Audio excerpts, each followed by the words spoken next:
Hey everybody, it's Jason with the Board Game Mechanics, and today we're going to take a look at a game called Paperback.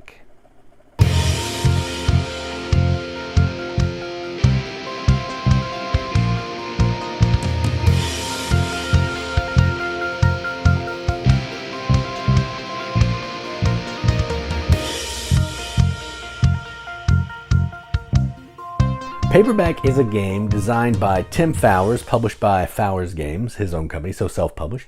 Plays 2 to 5 players in, I don't know, does it say on the box? 45 minutes. It's not very long unless people are struggling to make words. And effectively what you're doing in this game is you are playing a deck building game, which means you have a hand of cards, which are not that great, and you're using those cards to build words, to earn money, to get better cards, so you have the possibility to make better words and earn more money and eventually points. That's it. So you're using the cards in your hand to spell words. Now, take it easy, it's fine. There's some wild cards that can be any letter that you want. So really, you can always make words. It's just going to depend on how many wild you throw in there, how much money you're going to get. You're trying to earn cents, or which is like the currency, so like a cent, and you're trying to score points. That's it. So that's enough talking about it. Let's go on the table. Check it out. Come on, play the game.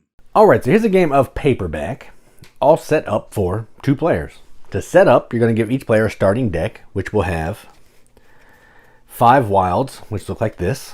They're the little lady on the typewriter. And you're going to have R, S, T, L, and N. You know, like in Wheel of Fortune, R, S, T, L, and E, but you don't get an E. So each player's going to have that, and they're going to shuffle them. Then you're going to set up the display here. You're going to shuffle the common cards, which are these. You're going to select 4 for the game. That's what we have out there. You're only going to see the top one. Then you're going to have the 2, 3, 4, 5, 6, 7, and 8 through 10 cent piles set up like this. The 2 cent pile doesn't have an alternate card, but all the other decks do. And then based on the number of players, you're going to have a certain number of 5 cent fame cards, 8 cent fame cards, 11 cent fame cards, and 17 cent fame cards, which are basically just points and one of the in-game triggers. So this is a deck building game, which means we're going to use our terrible cards that we started with to get better cards. And we're trying to use those cards to make words, to earn money, to buy other cards, and to buy fame. The game will end when either that common deck is out or 2 of these piles is done. And then whoever has the most stars in their deck is the winner. All right, so let's go ahead and get started. So this player will go first. So what you're going to do is you're going to draw 5 cards each time. You're going to draw 5 cards. And then you're going to use as many cards as you can to make a word, but you have to discard all your cards at the end of the turn. All right, so I have N, wild, R, wild, L. So I can make any word that I want, and I can also use that A. Okay? So I'm going to do L, O, A, N, E, R. Loner, like loaner car.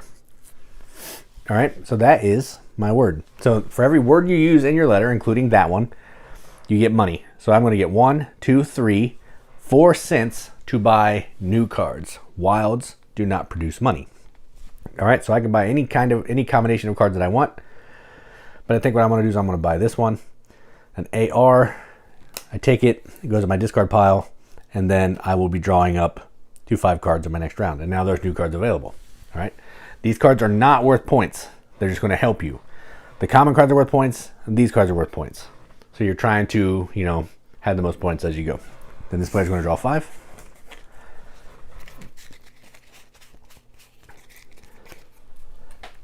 All right, and they have R, N, S, and 2 wilds.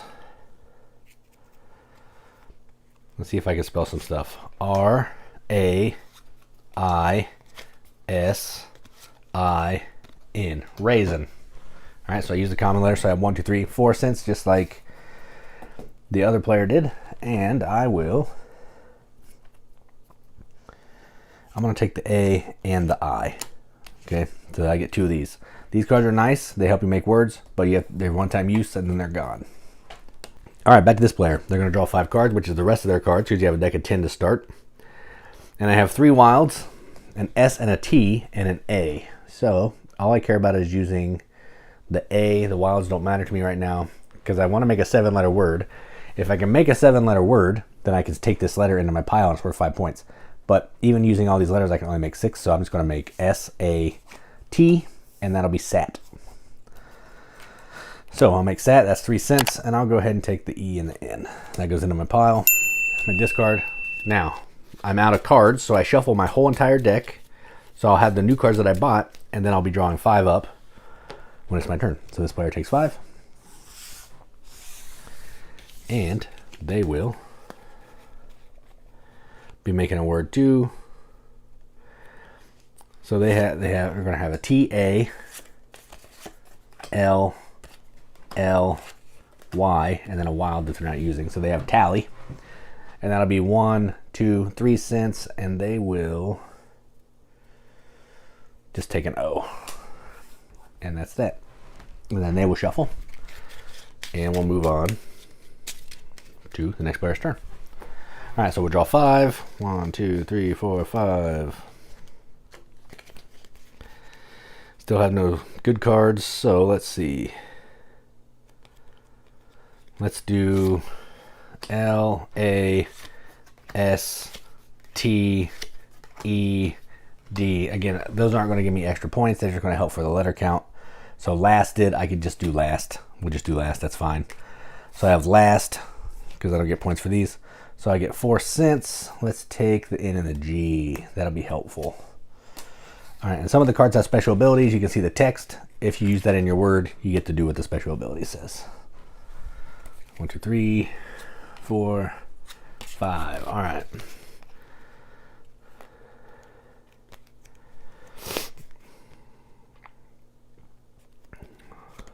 So let's see. I'm not good with words off the top of my head sometimes. So let's do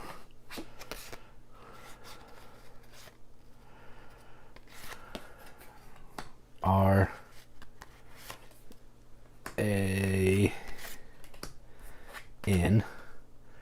ran. I'm not going to use that common one because this A is better. So we have 4 cents, but this one gets trashed. And I'm going to take an N and a T. This one will come down. And then we go back to me. I'll draw 5 cards.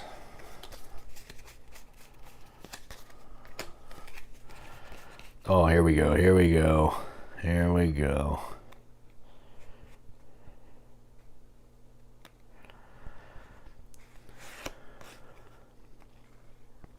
Man, so I have an N and R, an E and an N.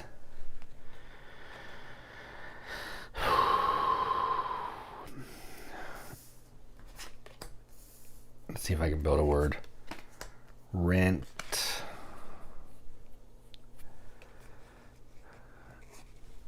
Area.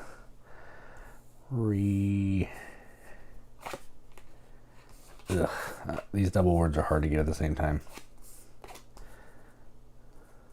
So I'm just going to do this. R-A-R-E-S. Rares.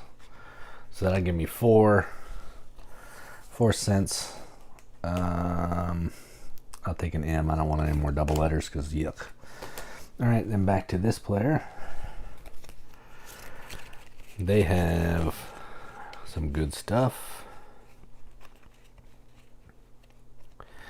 They're going to do I-O-T-A. I think that's how you spell iota. I'm not sure. 1 iota of truth. So we'll say that's correct. It might not be, but that's 2, 4, 5, 6. These 2 get removed from the game. But I now have 6, and I'm going to buy this. So that's 5 points. Or 4 points. Goes into my discard, and that is my turn. And that's effectively how the game's going to play. So once somebody hits 7 letters, they'll take this, put it in their discard piles worth 5 points. Then we'll have the I. Somebody gets that. Then we'll have a space. We can make a compound word. So we can create 2 words instead of 1. So if someone gets 9 letters, then we can take that. And then we'll have the E. Someone takes that. That will be the end of the game. Or when 2 of these piles are gone, game's over. Then whoever has the most points after all of that is done is the winner. That's how you play Paperback. Let's go up the top. See what we think about it. What do you think, son? What do you think? All right, well, that was Paperback. So let's talk about some components a little bit. So the box is cool. It's got divider. It's got some cubes that you can use in some variants and stuff. The box is nice. You know, small. I appreciate that. The cards are really nice quality. They're linen finished. I'm not going to go over the art because you basically saw all the cards in the game. They're just a color with some letters on them. But there are some cool cards. The Fame cards are really nice. This is where most of the art in the game is. So there's this one. There's Chinatown Connection right here. A Land at a Time. Just cool. And all this art is just basically for point cards. They serve no purpose other than clogging up your deck and giving you points, which is fine. Vicious Triangle. That's cool. Angel of Death. And then the two big dogs, Lady of the West and Devil's Bride. That's it. So that's all of the points, you know, the art in the game really. The rule book's really nice. It has some optional rules. It has a cooperative mode. I haven't done any of that. I've just played regular because it's a deck builder and it doesn't seem like it should be cooperative, but whatever. You can do that if you want. So yeah, it's a really simple deck building game. If you've played a deck builder before, this is going to feel very familiar. Going to have a Dominion-esque feel to it, which means there's a static section of a set of cards that are always available. You can go down there until the piles run out and basically take whatever you want. It's not like the cards are going to come out random. Although kind of, because the decks are going to have random cards in there. So it's a little bit of like Dominion meets Ascension, I guess, but done paperback style. So yeah, it's a fun game. Not my favorite deck builder in the world. Not one I want to play a lot because I don't really love word games. But if I know someone who likes word games and maybe I would like to get them into some other kinds of games, like maybe they only play Scrabble and they would like to play a good game. Just kidding. Play like get into some other kinds of games. Maybe this will be one I'd introduce. They learn deck building. They can still make words. They like that. It's got some strategy. So I feel like it would be a good next step from Scrabble. So I'm glad I have it. Not going to play it a ton, but I do like it. So that is Paperback from Fowers Games. I'm Jason with the Boardgame Mechanics. And as always, keep gaming.